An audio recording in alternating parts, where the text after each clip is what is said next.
Installed the IE baffle. Seemed like decent quality. I mean, it's an oil pan baffle, so. And then I also got this drain fitting welded. I've just brought it to a fabrication shop and had them welded in there. This is my turbo drain. Came out pretty okay. I guess I'm content with it. So it's PTFE line underneath this. It looked pretty good. Had some issues with the clocking, making sure that it's clocked right for the pan, which is the bottom here, and then this top part goes to the turbo drain. Then I got this high temperature. PTFE line's rated for like crazy high temperatures, but based on how close this is to the manifold, I really want to be sure that I don't have any sort of heat issue.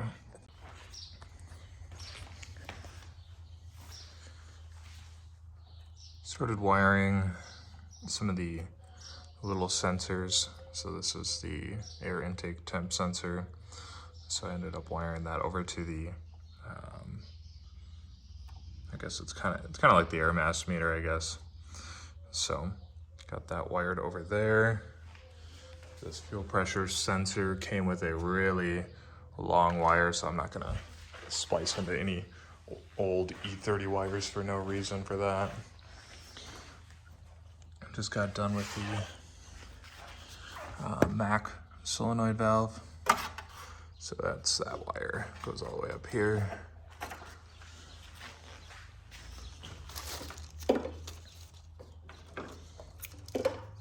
I'm using a connector I found. It's always nice to be able to disconnect individual items, just so you don't have to, I guess, technically disconnect the whole harness or anything like that. All right, I'm going to attempt to get the fuel pump out. And now I have my seats in here. Just gonna try and work around the cage, I guess.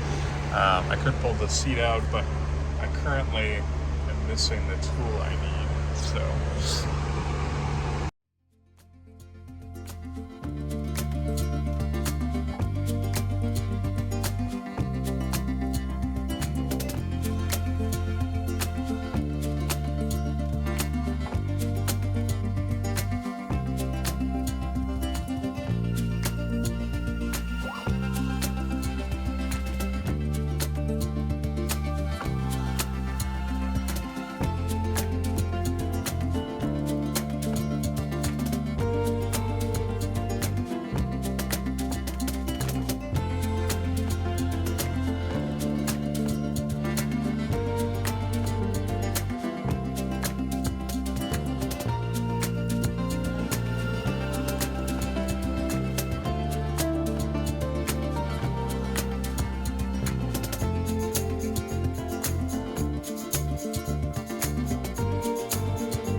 going to be replacing the fuel hose back there. Also going to be using some nicer hose clamps. The ones that dig in, not good to use pretty much on anything. I would never recommend using them unless you're in a pinch and you absolutely need to. Other than that, I'm talking about this style clamp. Focus here. So those will dig into your hoses.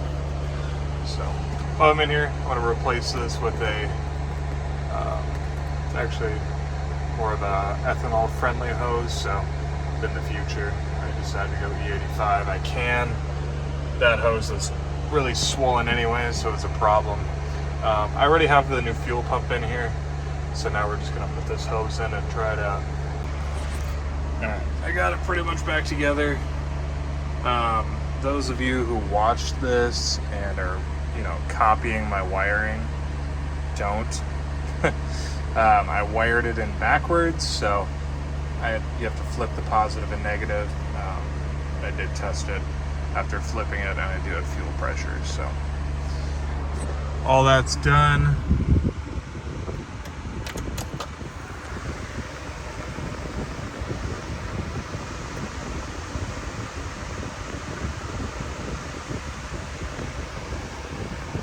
See there in the middle.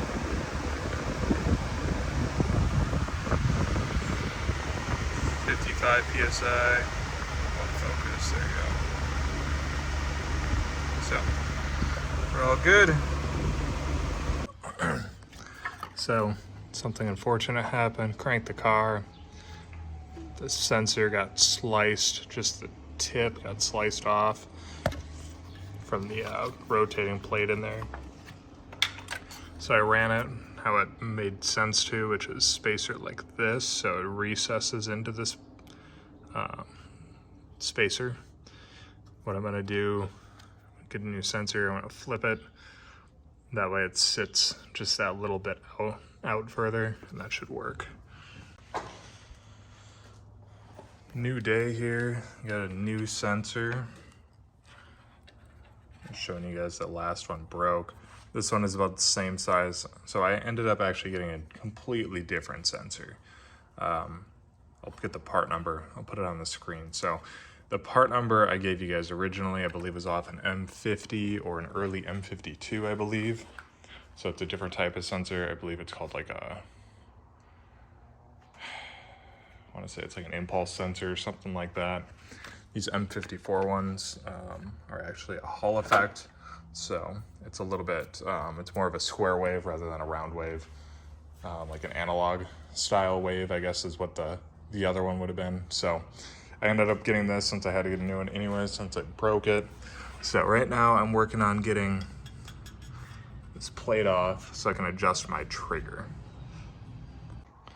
I should also add, with this M54 Hall effect sensor, you do need to wire it differently. So the way I wired it to actually get it to function, I tested it with a socket. I'll show you guys on the ECU screen in a second here, but essentially it is, instead of doing, it was like a cam plus, cam minus, and a signal ground, we switched it to signal ground B plus, and then a cam signal. So that's how these operate. And then within the ECU software, I had to change some settings around so it would essentially supply a 5 volt to that signal. All right, so it's loading up the ECU data right now. The firmware has been updated, so it is on the Nexus.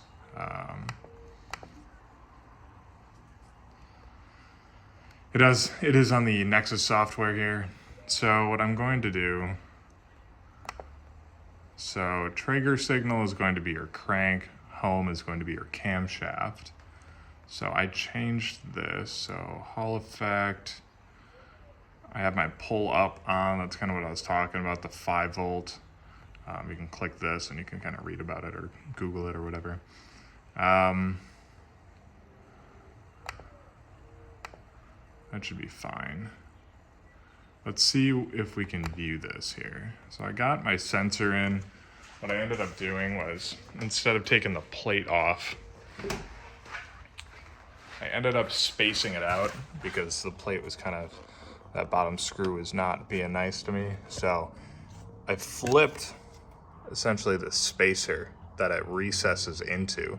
I flipped it over because the other side does not have a recess. So then that area that would normally go into there is actually just sticking out. So that gives us, I don't know, 4 millimeters or so of spacing. And then I just put 2 washers between there. I actually took the washer off the bolt so we could have enough threads. So essentially that's all I did, spaced it out enough. So I'm gonna make sure we are getting a signal on here though.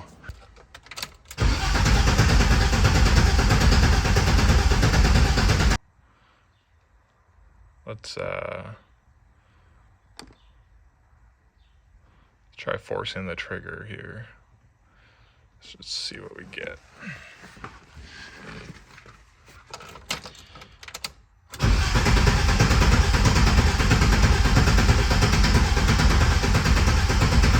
Cool.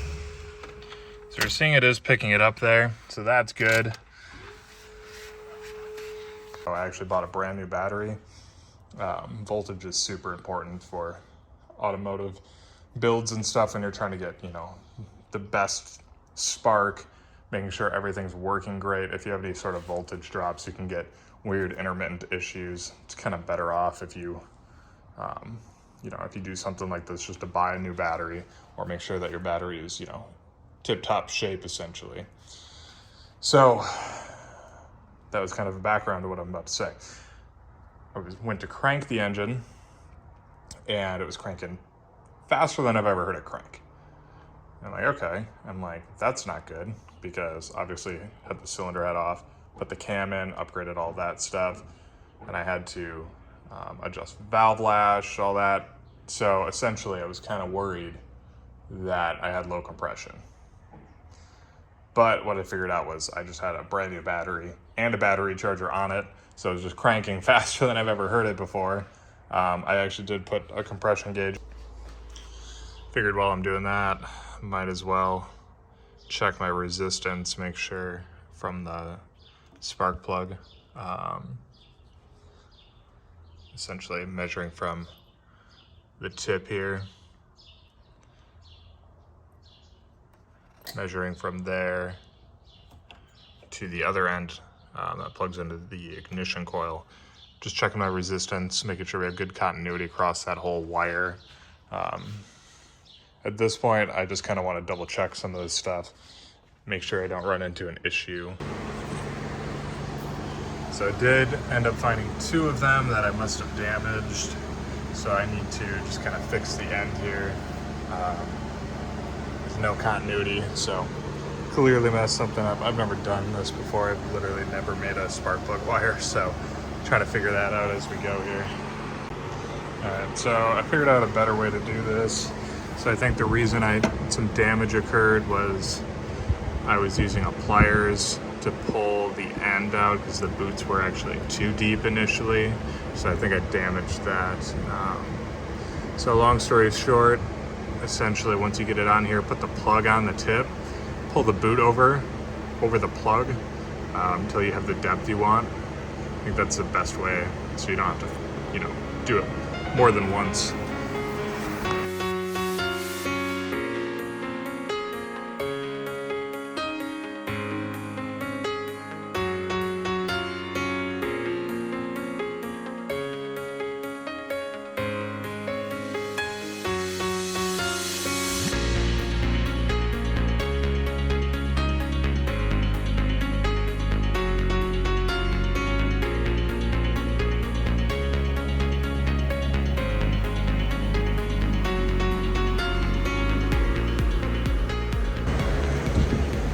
So these fans, I started cutting the wiring here. Essentially, unfortunately, I wired them in backwards, just kind of a stupid mistake. So they're actually blowing outward, which is not going to help my condenser cooling. So I gotta rewire these quick. Easy enough, just sucks, wasted a little bit of time.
All right, got them all done. They operate now in the correct direction, so they blow through the condenser and then pulling.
Test fitting the wheel faces for these Volk racing wheels.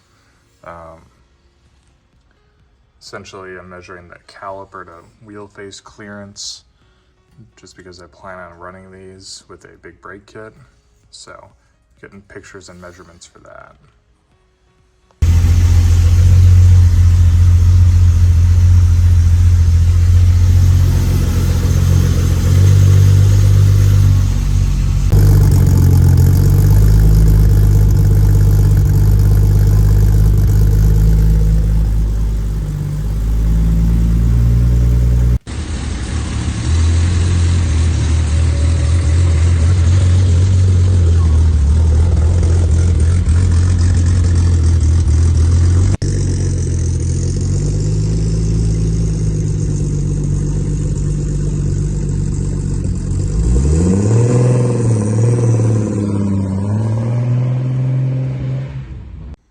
So pulled the car back in and heard a loud squeaking. Pulled the filter off, and sure enough, the wheel was not spinning. It was bound up of the actual turbo itself. So that turbo is toast. So I'm gonna have to pull that off and get that sent out. So we'll have to hopefully get that done soon. I haven't really taken a video of this yet, but essentially, mostly because I'm annoyed by it. Two of the bolts broke. I don't know if I have either of them. This is what they were: stainless bolts and a stainless manifold. Would not recommend doing that. So I just got some regular steel bolts over here to replace them with. So, but unfortunately, two of them broke. One of them broke off in there, had to drill it out. My extractor broke, had to drill my extractor out and drill the thing out. So now I ordered a tap to fix that.